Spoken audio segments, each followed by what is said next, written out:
Dijiang terus mundur. Dia tidak takut pada murid leluhur kulit hitam, tetapi dia bukan tandingan jalan surga. Ini membuatnya sangat kesal. Dia mengenali penyihir leluhurnya yang hebat, tetapi tidak bisa mengalahkan leluhur hitam. Tetapi hari ini, apakah dia akan menjadi tiga di bawah leluhur hitam di mana orang-orang mati lainnya? Penyihir leluhur sebenarnya merosot. Apakah Heiju benar-benar berperang dengan istana iblis kuno? Jika Dijiang mati di sini, masalahnya akan besar. Qin Yichen di gunung bersalju itu penuh dengan ekspresi yang tidak pasti. Dan tiba-tiba, dia melihat Dijiang menjadi kejam. Su kekuatan penyihir itu agung dan mengejutkan langit. Dan dalam sekejap, area sekitar jubah abu-abu Kaisar Pedang Yan Yu dan penguasa neraka surgawi meledak dan meledak. Berubah menjadi ruang runcing yang tak terhitung jumlahnya. Tanda yang rusak datang langsung kepada mereka dengan marah. Qin Yichen diam-diam terkejut. Kekuatan Dijiang benar-benar tidak boleh diremehkan. Ruang merobek.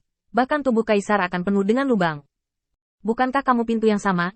Tanda seru. Tiga bajingan kecil. Ingin membunuh Lao Su juga. Dijiang sangat marah. Tetapi dia tidak pernah kehilangan akal. Untuk saat ini, dia hanya bisa menekan jubah abu-abu Kaisar Pedang Yan Yu dan penguasa neraka surgawi. Dan menggunakan hidup mereka untuk memaksa naga hitam untuk tunduk. Pukulan Dijiang menghancurkan bumi. Hampir mengaum. Mendominasi ruang. Dan lapisan kekosongan hancur seperti yang dia inginkan. Tapi yang membuat Dijiang dan Qin Yichen tak terbayangkan adalah naga hitam itu berubah menjadi wujud manusia. Dengan rambut hitam menari-nari dengan ganas. Dan mata naga hitam itu semakin arogan. Guntur datang. Ketika Guntur datang, saya melihat sosok arogan itu berubah menjadi bola guntur. Dan cahaya guntur meledak ke segala arah. Naga hitam awalnya diubah oleh tulang belakang naga Leize. Dan gunturnya luar biasa. Tetapi cahaya guntur ini berbeda dari kemarahan maskulin Qin Yichen. Ternyata itu adalah ledakan guntur hitam yang tak terbatas. Guntur itu seperti tirai cahaya yang menyebar di langit, dan cahaya hitam memadamkan dunia, membuat Qin Yichen sangat terkejut. Jika kekuatan Leize juga dibagi menjadi yin dan yang, kekuatan Leize miliknya mewarisi maskulin. Dan sisi yang mendominasi, dan naga hitam meletus. Sama seperti memadamkan jiwa guntur. Umumnya, cahaya hitam dengan keras menghancurkan guntur dan yin menjadi sangat rusak, dan ketika disentuh, jiwa dan roh dihancurkan, tubuh membusuk dan hancur. Dan cahaya guntur terkejut selama 9 hari. Benar-benar menghancurkan serangkaian bilas spasial. Dan naga hitam itu sangat cepat. Hampir berubah menjadi cahaya hitam yang menyulitkan Tengu untuk menangkapnya.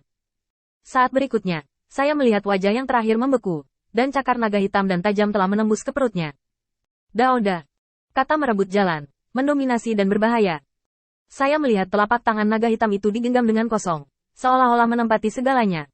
Taoisme dalam Taoisme adalah buah dari Taoisme dan Taoisme. Dao Guo adalah hasil dari bertahun-tahun berkultivasi Taoisme, dan pukulan telapak naga membuat Qin Yichen merasa heran bahwa telapak naga hitam bisa sangat mendominasi dan agresif. Ini adalah metode yang sangat sombong. Naga hitam ini berasal dari Leize, tetapi berbeda dari Leize. Leize mendominasi dan suka berperang, tetapi maskulin dan perkasa, tetapi tidak akan melakukan hal yang merugikan seperti itu. Dan naga hitam dapat dikatakan telah membawa sisi gelap ke ekstrim. Apakah itu guntur gelap yang memadamkan jiwa semua makhluk hidup? Atau telapak tangan yang merobek perut Tengu, penuh dengan keganasan dan keganasan. Tanda seru. Tengu mendengus. Ekspresinya tak terbayangkan. Wajahnya pucat dulu. Lalu dengan cepat disebar oleh kegelapan. Dan seluruh wajahnya dipenuhi tinta. Teng. Tanda seru. Dijiang melihatnya di matanya dan mau tidak mau terkejut. Dia memiliki hubungan pribadi yang baik dengan Tengu besar. Dan Tengu adalah keponakannya yang bijak. Dijiang sangat marah. Wajahnya berubah seperti orang tua dengan mata terbelah. Tetapi naga hitam itu balas menatapnya dengan bercanda. Seolah-olah memprovokasi dengan kesombongan dan penghinaan. Saya memiliki kontrak dengan surga. Bagaimana Anda bisa melawan saya? Boom. Tanda seru. Tanda seru. Aku melihat Dijiang tiba-tiba mengangkat telapak tangannya. Telapak tangannya setajam pedang paling tajam. Itu adalah pedang pertempuran yang terkondensasi menjadi ruang yang tak terhitung jumlahnya. Di bawah satu telapak tangan, sisik naga hitam yang telah ditebas meledak. Cahaya hitam karya agung. Tetapi rasa sakit di lengan Dijiang tidak kalah dengan naga hitam. Tanda seru. Penyihir leluhur. Tengu menjilat gigi taringnya. Naga hitam ini tidak terkalahkan, tetapi memiliki terlalu banyak keuntungan. Di belakang, dia adalah keturunan naga sejati, dilindungi oleh kontrak surga, dan leluhur hitam yang bisa disebut penguasa dunia adalah tuannya. Dalam hal kekuatan, Leize dipadatkan oleh tulang punggung naga, memiliki pengetahuan naga sejati, dan telapak tangan naga menguasai jalannya. Mendominasi dan brutal. Tidak cukup dengan menjalankannya sendiri, tetapi naga hitam ini kuat karena begitu banyak kelebihan dalam satu tubuh. Dapat dikatakan bahwa dengan kondisi ini, ia benar-benar dapat menjadi liar di dunia. Penyihir leluhur, bagaimana rasanya dihukum oleh surga? Penguasa neraka surgawi memandang Di Jiang, yang mencengkeram tangannya, dengan penuh kemenangan, berbicara tentang nenek moyang penyihir. Anda benar-benar luar biasa. Anda semua memenuhi syarat untuk menandatangani kontrak surga saat itu. Ini sepertinya pujian. Bagaimanapun, naga asli tidak mungkin mengizinkan semua makhluk untuk menandatangani kontrak surgawi. Itu hanya memanggil keberadaan bergengsi di dunia. Sayangnya, dunia telah berubah. Penguasa dunia ini adalah tuanku. Penguasa penjara surgawi diejek. Ini membuat Di Jiang menggertakkan giginya. Dia adalah leluhur yang bermartabat. Berapa lama dia menderita penghinaan seperti itu? Bahkan kebencian ini bukan hanya untuk 3 murid leluhur hitam. Di Jiang bahkan lebih marah dengan perilaku mendominasi naga asli di masa lalu. Jika tidak, bagaimana dia bisa begitu malu? Dunia memang telah berubah.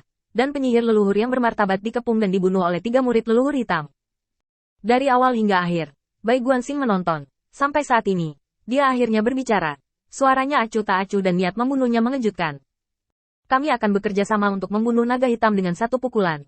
Seolah-olah ini adalah kesempatan. Kedatangan naga hitam pasti akan merusak keberuntungan klan naga sejati di masa depan. Akan lebih baik untuk mengambil keuntungan dari pertempuran pertama aksesi ke WTO dan membunuhnya. Bai Guanxing memikirkan kekuatan tempur dia dan teman-temannya. Jika dia menembak pada saat ini, itu mungkin tidak mungkin. Tetapi ketika kata-kata ini keluar, Qin Yichen terkejut. Apakah kamu sudah memikirkannya sejak lama? Kamu datang ke sini hanya untuk menunggu saat ini? Leluhur bayi darah pertama kali menyadari bahwa itu salah. Tidak heran putra Bai Ze mengatakan bahwa dia mendengarkannya kali ini. Sepertinya dia sedang menunggu naga hitam lahir. Bagaimanapun, Bai Guanxing memiliki heksagram beberapa hari yang lalu.